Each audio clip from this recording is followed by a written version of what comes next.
ये मौसूफ़ा 1400 मरतबा सज़ाए मौत की मुस्तहिक हैं। इनके माजी के वादे और माजी की चालें अब मज़ीद काम नहीं आने वाली। मकामी सहाफ़ियों ने अफगान तालिबान की अंदरूनी लड़ाइयों का भांडा फोड़ दिया। पाकिस्तान ने इनसे हमेशा के लिए जान छुड़ाने की तैयारी मुकम्मल कर ली है। डोनाल्ड ट्रंप या नरेंद्र मोदी, कौन सच्चा कौन झूठा? तहरीक लब्बैक का आखिरी पत्ता भी ठुस हो गया और ये सब इनका अपना किया धरा है।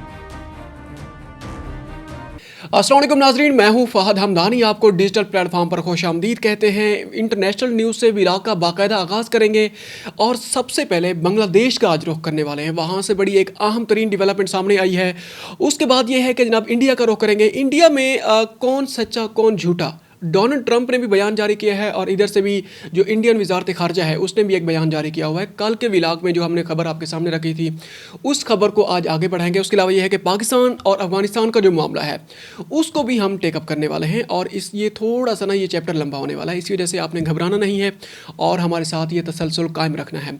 और ये बड़ी अहम डेवलपमेंट होती हैं और इसको ये स्टूडेंट्स के लिए और आम आवाम के लिए भी, और ये अपडेट्स हम लेकर आते हैं, बड़ी मेहनत के साथ हम लेकर आते हैं, बड़ी इस पर रिसर्च करते हैं इसके, इसीलिए हमारा ये इम्पार्शल किस्म का पर्सपेक्टिव होता है।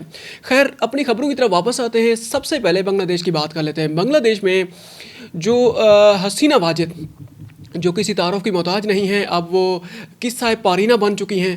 अब उसको बांग्लादेश से जिस तरीके से निकाल दिया गया है और वो सारी आप तफसीलात से भी वाकिफ़ है, जिस तरीके से जनरेशन जी ने जिस तरीके से वहाँ पर इनकलाब बर्पा किया है, इस तरह के जो वहशियाना और इस तरह के जो एक डेस्पोटिक रजीम के ख़िलाफ़ हसीना वाजिद जिसको रन कर रही थी, और वो उनका मेन मकसद यही था कि एक यूनिटरी निज़ाम कायम किया जाए जिसमें मरकज़ ही सिर्फ सारी पावर्स उसी के पास होनी चाहिए और वही सिर्फ सबसे ज़्यादा मजबूत होना चाहिए, और फ़र्द वाहिद मतलब कि वज़ीर आज़म के पास ही सारी पावर होनी चाहिए। लेकिन जुल्म एक ना एक दिन टूट जाता है, ख़त्म हो जाता है, और ये है कि इसके साथ भी यही हुआ है।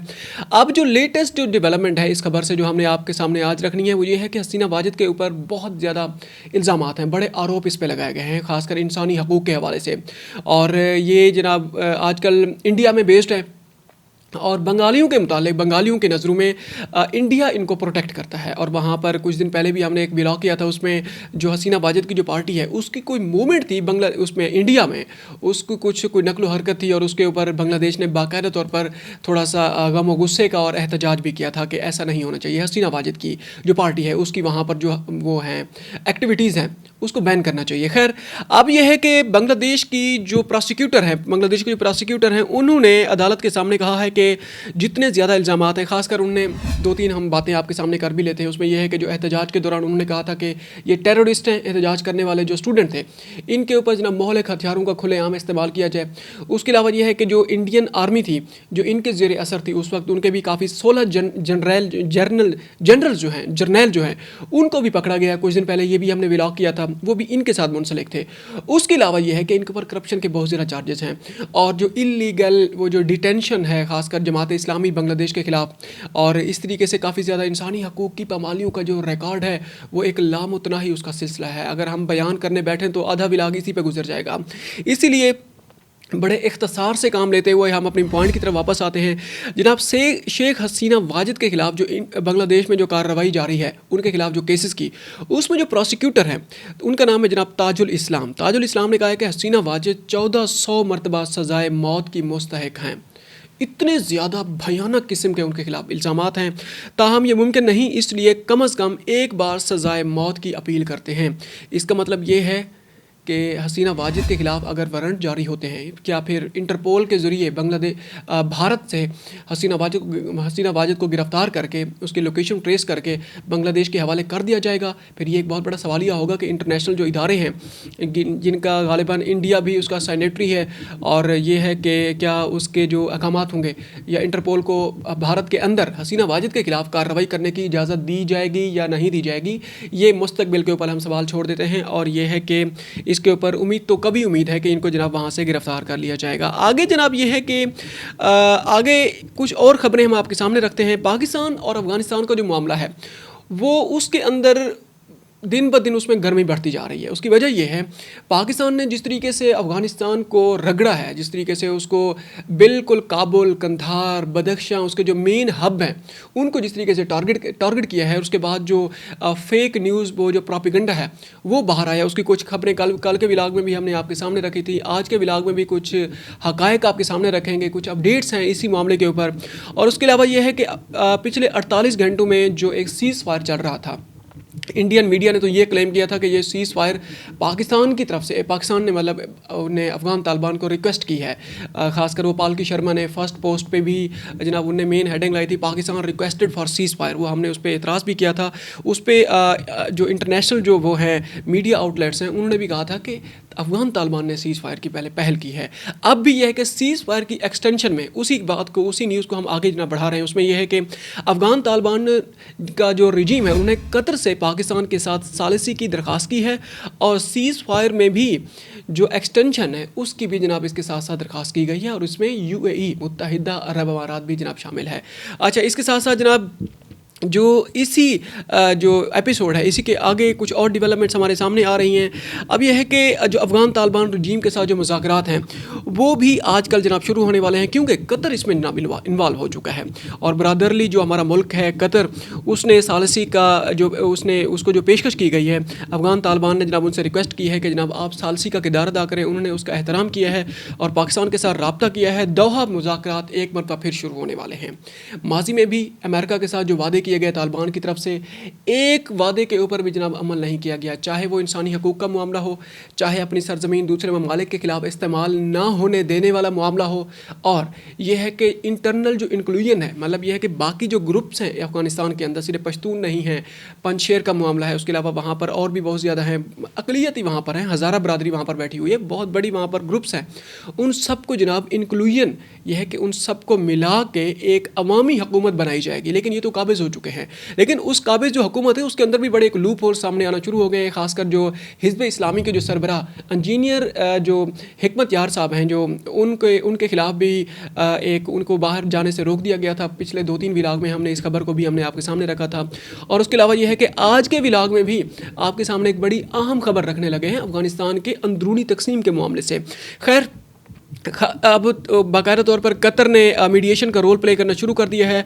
और उसके अलावा यह है कि अफ़गानिस्तान ने जिस तरीके से जनाब एक फेक प्रोपेगेंडा शुरू किया हुआ है, कल के व्लॉग में भी हमने 3-4 मेन पॉइंट्स, खासकर वो टैंक वाला मामला है, वो सोवियत यूनियन का वो एक टैंक था, उसको जनाब पाकिस्तानी टैंक बना के उन्होंने कहा कि पाकिस्तान का ये टैंक हमारे कब्ज़े में आ चुका है। उसके अलावा वो जो बाब आज़ादी का गेट जिस तरीके से उड़ाया गया है, उसके ऊपर भी हमने कल आपके सामने वो सारा कुछ तफसीलात रखी थी कि ऐसा नहीं है, ये सारा फेक प्रोपेगेंडा है, इसकी तरफ कान ना धरें। आगे जनाब यह है कि कल अफ़गानिस्तान के जो ऑफिशियल अकाउंट्स है वहाँ से जनाब एक मिसाइल दागने की जनाब एक ढंढोरा पीटा गया कि अफ़गानिस्तान ने जनाब इंडिजिनसली वो जो एक मेड, उनका जो एक वो है अफ़गान मेड जो मिसाइल है वो जनाब दागा गया। अच्छा, वो जो मिसाइल है वो जनाब पता चला कि शुमाली कोरिया ने जनाब वो 2023 में जनाब वो मिसाइल दागा था, और उसमें से उसी की फ़ोटो जनाब इन्होंने उठा के जनाब उनने वो नशर कर दी है। अच्छा, 2 मिनट पहले हमने आपसे एक बात की थी कि अफ़गानिस्तान के अंदर की तकसीम, कुछ दिन पहले भी हमने हिज़्ब इस्लामी वाली खबर रखी थी। उसके बाद यह है कि कान कनी के मामले के ऊपर तालिबान के 2 ग्रुप्स के अंदर बड़ी खून रेज़ किस्म की लड़ाई हुई थी, जिसमें 12 से 13 तालिबान हलाक भी हो गए थे। उसके बाद यह है कि जनाब एक और ख़बर परसों या कल के गालिबन व्लॉग में भी हमने आपके सामने रखी थी, जो वहाँ के जो इंटीरियर मिनिस्टर हैं अमीर, वो है सिराजुद्दीन हक्कानी। अब यह है कि वो उन्होंने जो लीडिंग क़यादत है उनके खिलाफ बड़ी बातें की हैं। कल पक्तिया के एक जनाब इजलास से अवामी उससे गैदरिंग से जनाब वो खिताब कर रहे थे। उन्होंने कहा था कि कुछ ऐसे लोग हैं जो नेटो और अमेरिका के खिलाफ जो जंग हमने लड़ी है, वॉर ऑन टेरर की वो बेसिकली बात कर रहे थे, उसका मुफ्त में क्रेडिट लेना चाह रहे हैं। खासकर वो अफ़गानिस्तान की जो अभी जो क़यादत वहाँ बैठी हुई है उसके ऊपर वो उन्होंने कुछ तनकीद की है। उसके जवाब में जनाब यह है कि अफ़गान वज़ारत दाखिला के मुताबिक, अब ये खबर आपके सामने रखने लगे हैं, अफ़गान वज़ारत दाखिला के मुताबिक तालिबान के सुप्रीम लीडर मुल्ला हैबतुल्ला अख़वंदज़ादा ने अब्दुल्ला मुख्तार की जगह मोहम्मद वज़ीर को नायब वज़ीर मुकर्रर कर दिया है। अब्दुल्ला मुख्तार जो है ये जनाब नायब इंटीरियर मिनिस्टर हैं बेसिकली, ये इसके वो थे नायब थे। ये जो सिराजुद्दीन हक्कानी हैं, अफ़गान नायब वज़ीर दाखिला ने ओहदे का चार्ज भी बाकायदा तौर पर संभाल लिया है।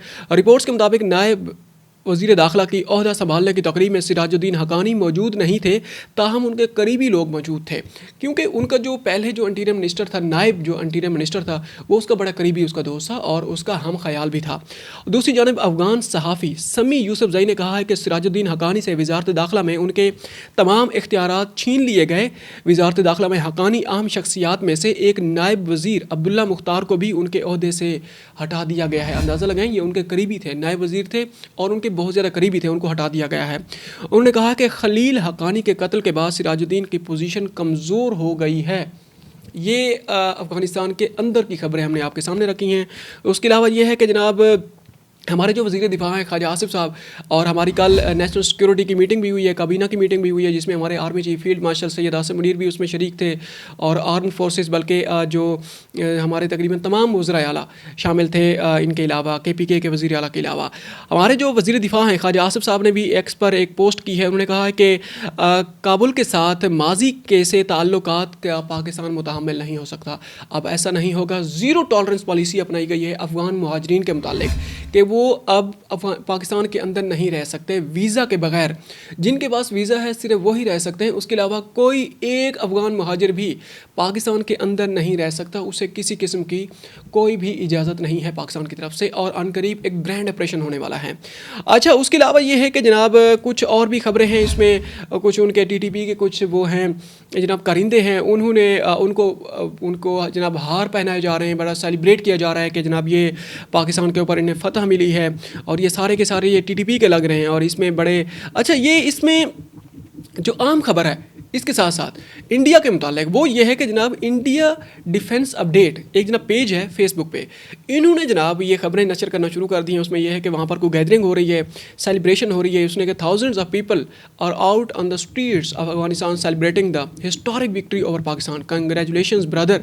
अब ये जनाब वो इंडिया डिफेंस अपडेट्स ने एक पेज है जनाब, उनने ये सारी पोस्ट लगाई हुई हैं वहाँ पर जो वो हो रहे हैं जनाब, सेलिब्रेशंस हो रही हैं उनके बकौल। अच्छा, एक और जनाब प्रोपेगेंडा जनाब शुरू किया जा रहा है। जो ड्यूरेंट लाइन है 1893 में जो अंग्रेज़ राज था, उन्होंने जनाब अफ़गानिस्तान और पाकिस्तान के दरमियान एक ड्यूरेंट लाइन जो लगाई थी, उसमें यह है कि उस्मान इब्न हसन, ये जनाब कोई हैं अफ़गानिस्तान के कोई सहाफ़ी हैं, इन्होंने जनाब एक ऑफिशियल वेरीफाइड अच्छा इनका अकाउंट है, इन्होंने जनाब उसके ऊपर वो किया हुआ है, कोई पोस्ट की हुई है reshaping of Durand Line in process. अच्छा, ड्यूरेंट लाइन के ऊपर वो ड्यूरेंट लाइन अब पाकिस्तान के अंदर आ चुकी है। इस पोस्ट के अकॉर्डिंगली ये जो पोस्ट हम आपके सामने शेयर भी कर देंगे। अब उनको अंधों को ये नहीं पता कि ये बेसिकली अफ़गानिस्तान के अंदर चली गई है। पाकिस्तान ने आर्जी तौर पर कम से कम 3 किलोमीटर अंदर तक अफ़गान सरजमीन के ऊपर कब्जा किया हुआ है, अभी तक छोड़ा नहीं है और मज़ीद भी ऐसा होगा। और इसमें सबसे जो अहम बात है वो ये है कि जो सीज़ फायर है वो अफ़गान गवर्नमेंट के साथ है, अफ़गान तालिबान के साथ है। टेररिस्ट जो हैं तहरीक तालिबान पाकिस्तान है, उनके साथ सीज़ फायर नहीं है, बिल्कुल भी नहीं। ये बात आज का जो डॉन अखबार है वो हम आपके सामने उसकी वो मेन हेडिंग है वो भी रख देंगे। पाकिस्तान के जो टॉप ब्रास है, मिलिट्री और पॉलिटिकल एस्टेब्लिशमेंट्स हैं, उन्होंने भी अपना स्टैंस इसी के ऊपर जनाब पक्का कर लिया है कि जनाब जो TTP है उनके ऊपर ज़ीरो टॉलरेंस है, उनके ऊपर ये सीज़ फायर लागू नहीं होता व्हाटसोएवर। आगे जनाब हम बात करते हैं इंडिया की। आई एम वेरी सॉरी कि खबर थोड़ा लंबी हो गई है और इसके अंदर इंडिया की कुछ खबरें भी शामिल थी, लेकिन हम बाज़ाब्ता तौर पर अब इंडिया का रुख करने वाले हैं।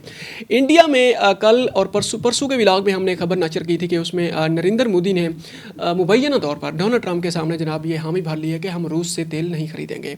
लेकिन कल फिर अच्छा वो मुख्तलिफ जो मीडिया आउटलेट्स हैं जिस तरह इकोनॉमिस्ट है या अल जज़ीरा है, रॉयटर है, BBC वर्ल्ड है, हर एक ने तकरीबन इसको, इवन के टाइम्स ऑफ इंडिया ने भी इस एज इट इज़ इसी खबर को जनाब नशर कर दिया था। लेकिन कल के व्लॉग में उसको हमने बाकायदा तौर पर माफ़ी के साथ उस खबर को रिफ्यूट किया है, क्योंकि उन्हीं इदारों ने इस खबर को जनाब रिफ्यूट किया है और उन्होंने कहा अच्छा ये इंडियन जो वो है वज़ारत ख़ारजा है उसने सबसे पहले इस बात की नफ़ी की है कि डोनाल्ड ट्रंप और प्राइम मिनिस्टर नरेंद्र मोदी के दरमियान इस मामले पर बात भी नहीं हुई। तेल ना ख़रीदना वाला मैटर तो दूर की बात है, डोनाल्ड ट्रंप और नरेंद्र मोदी के दरमियान इस टॉपिक पे बात भी नहीं हुई। लेकिन कल हमने बिल्कुल माफ़ी मांगी है, कल के व्लॉग में आप देख भी सकते हैं इसके जो पिछली जो वीडियो है। अब ये है कि आज पिछली रात की हम बात कर रहे हैं, तकरीबन 5 घंटे पहले की हम बात कर रहे हैं, 8 घंटे। अब उसमें डोनाल्ड ट्रंप ने जनाब जो व्लादिमीर ज़ेलेंस्की हैं यूक्रेनी जो सदर हैं उनसे मुलाकात की है यूक्रेन और रशिया की जंग के हवाले से। उसमें यह है कि जनाब वो मीडिया से गुफ्तगू कर रहे थे, उन्होंने प्यूटन के बारे में बात की है, पाकिस्तान और इंडिया की जो जंग हुई है उसके बारे में भी उन्होंने बात की है। जंग रुकवाने वाला वो उनका जो रेटोरिक है उसको वो तो हर जगह पे उसको दोहराते रहते हैं। साथ वो जो जहाज़ गिराए गए उसकी उन्होंने बात की है। उसके अलावा यह है कि आखिर पे उन्होंने जनाब एक बयान जारी किया है, और हम बीइंग ए न्यूज़ एंकर हम टीवी पे बैठे हुए थे, इस खबर को हमने खुद भी कवर किया है। और जब ये लाइन हमारे सामने आई है, मतलब आई वॉज शॉक्ड कि ये तो मैंने आज व्लॉग किया है, इसको मैंने जस्टिफाई किया है कि जनाब ये झूठ है, लेकिन आज डोनाल्ड ट्रंप किस तरीके से जनाब ये दोबारा बात करके जा रहे हैं। उन्होंने खुद कहा, उन्होंने कहा है कि इंडिया नेक्स्ट टाइम उससे रशिया से तेल नहीं खरीदेगा। इंडिया ने हमारे साथ वादा कर लिया है। ये लास्ट नाइट की खबर हम आपके सामने रखने लगे हैं। अब किसको सच्चा कहा जाए, किसको झूठा कहा जाए? क्या हम इंडियन जो फॉरेन मिनिस्ट्री है उससे कहें, जो उनका जो बयान कल आया है, उन्होंने कहा है कि ऐसी कोई बात भी नहीं हुई। उधर से डोनाल्ड ट्रंप साहब जनाब वो कहते हैं कि इंडिया ने बाकायदा तौर पर हामी भर लिया कि रशिया से तेल नहीं खरीदेगा। अब किसको सच्चा कहा जाए, किसको झूठा कहा जाए? हम तो दरमियान में फंस चुके हैं। बाद में हमारे जो व्यूअर्स हैं वो बाद में कहते हैं कि जनाब आप वेरीफाइड सोर्सेज से बात नहीं कर रहे हैं, और बला बला जनाब आप प्रोपेगेंडा कर रहे हैं भारत के खिलाफ, या भारत के पाकिस्तानी जो है ना, भारत के लोगों को कहते हैं पाकिस्तान के खिलाफ आप जनाब प्रोपेगेंडा कर रहे हैं। लेकिन हम इम्पार्शल पर्सपेक्टिव के साथ साथ हम सबूत के साथ आपके साथ बात कर रहे हैं। आज भी अभी भी आप डोनाल्ड ट्रंप की लास्ट नाइट की जो स्पीच है उसमें ज़ेलेंस्की के साथ, उसको आप सर्च करें, उसको आप सुने, उस पर प्रॉपर इसी चीज़ का जिक्र है कि इंडिया ने हामी भर ली है कि रूस से तेल नहीं खरीदेगा। बाद में हमें बताइएगा कि ये सच है या झूठ है, हमें बाद में नहीं कहना, कमेंट के अंदर कोई बात नहीं करनी ऐसी वैसी। अच्छा, आगे जनाब इसके साथ साथ ऐसा है कि हम पाकिस्तान का रुख करते हैं। पाकिस्तान में जो तहरीक लब्बैक पाकिस्तान वाला जो मामला है वो ज़ोरों शोरों से जारी और सारी है। उसमें वो कहते हैं ना कि जनाब रस्सी जल गई पर बल नहीं किया। बहुत बड़ा नुकसान हुआ है। जो हमारी जो स्टेट अथॉरिटीज़ हैं जिस तरीके से इसको टैकल किया है उसको बड़ी तनकीद का भी निशाना बनाया गया है। लेकिन क्या करते, मरता क्या ना करता। स्टेट जो है ना, स्टेट कम्स फर्स्ट, पाकिस्तान पहले, सबसे पहले, और सबसे पहले पाकिस्तान। अब ये है कि जनाब रियासत ने डेफिनेटली अपनी जो अंदरूनी खुद मुख्तारी है, अंदरूनी और बैरूनी दोनों खुद मुख्तारी, इसको जनाब ये है कि उस पर ज़ीरो टॉलरेंस पॉलिसी अपना ली है। व्हाटसोएवर, चाहे वो मिलिटेंट्स हों या हमारे नॉन स्टेट एक्टर्स हों, अंदरूनी हों या बैरूनी हों, उसके ऊपर ज़ीरो टॉलरेंस पॉलिसी अपना ली है। रिस्क है या जो भी है, हमारे पास ये लास्ट रिजॉर्ट है कि इनका हमने कला कमा इनका करना है। व्हाटसोएवर, पाकिस्तान के अंदर कोई भी इंतशार की इजाज़त नहीं है। ये हमारे जो इदारे हैं उन्होंने भी ये स्टेटमेंट जारी की हुई हैं। लेकिन जिस तरीके से तहरीक लब्बैक पाकिस्तान ने एहतजाज किया है और उनको बाद में मुंतशिर कर दिया गया है, उनकी जो सीनियर क़यादत है वो जनाब छुपी हुई है, लेकिन ये भी कहा जा रहा है कि वो पुलिस के पास, इदारों के पास है। और बाद में जनाब कल की हम खबर आपके सामने जो रखने लगे हैं, तहरीक लब्बैक पाकिस्तान ने कल फ्राइडे के बाद जनाब एक एहतजाज की उन्होंने कॉल दी है। मजाल है जनाब कोई लोग वहाँ से निकले हों, उनकी कॉल के ऊपर पंजाब के अंदर कोई निकले हों, इस तरीके से कि पहली मरतबा ऐसा हुआ कि तहरीक लब्बैक ने कोई कॉल दी है, कोई भी बाहर नहीं निकला। अब लाहौर में भी पुलिस अलर्ट थी, पंजाब पूरे में पुलिस अलर्ट थी, पूरे पाकिस्तान में इनफैक्ट, और यहाँ पर दाता दरबार को भी ब्लॉक कर दिया गया था, वहाँ से कोई रोड भी नहीं निकले। और यहाँ पर हमने टीवी पे भी यही खबरें चल रही थी कि जनाब लोग बाहर नहीं निकले। उसके अलावा ये है कि जो मसाजिद हैं, जो मदरसे हैं, उनको भी बाकायदा तौर पर कब्ज़े में ले लिया गया है। अल्लामा खादिम हुसैन रिजवी साहब का जो मज़ार है, हम उसके बारे में ख़बर अभी ओपन नहीं करते, उसके बारे में भी कुछ खबरें सामने आ रही हैं जो कि बड़ी अफसोसनाक हो सकती हैं आने वाले वक्त में। और ये खैर है तो बहुत बड़ा पंगा इस तरह के मामलात में जो गवर्नमेंट ने जो ले लिया है। लेकिन गवर्नमेंट क्या, रियासत ने अपने मामलात को अपने हाथ में लेके इस तरह का इनिशिएटिव लिया है, गवर्नमेंट उसको फॉलो करती है और उसको इतना ब्यूरोक्रेसी उसको इम्प्लीमेंट करती है। अब ये देखते हैं कि आने वाले वक्त में ये जो मामला है ये कहाँ बैठेगा। और आज भी एहतजाज की कॉल दी हुई है जनाब TLP ने, तहरीक लब्बैक पाकिस्तान ने। लेकिन ऐसा वो दिन जनाब चले गए हैं जो तहरीक लब्बैक पाकिस्तान अपनी मर्ज़ी की जनाब सियासत करती थी, अपनी मर्ज़ी के मामलात थे। किसी पे फतवे लगा देना जनाब अक़लियतों के ख़िलाफ़, या किसी के ख़िलाफ़ किसी को ज़िंदा जला देना। और वो कहते हैं ना कि जनाब जन्नत का जो शॉर्टकट है वो एकदम से वो कहते हैं ना कि मतलब विद इन नो टाइम आपको मिल जाएगा। आप किसी को मार देंगे, किसी को मार के जो आपको जन्नत का जो टिकट मिलने वाला था वो रास्ता हमेशा के लिए बंद होने जा रहा है। और रियासत ने अब आवाम की 100% ज़िम्मेदारी ले ली है। अब तक के लिए इतना ही, मिलते हैं एक और व्लॉग में। अपना ख्याल रखिएगा और हो सके तो हमारे चैनल का भी ख्याल रखिएगा। अगर कोई बात हमने ऐसी कर दी हो तो सबसे पहले हम आपसे माज़रत करते हैं। बहुत शुक्रिया। अस्सलाम वालेकुम।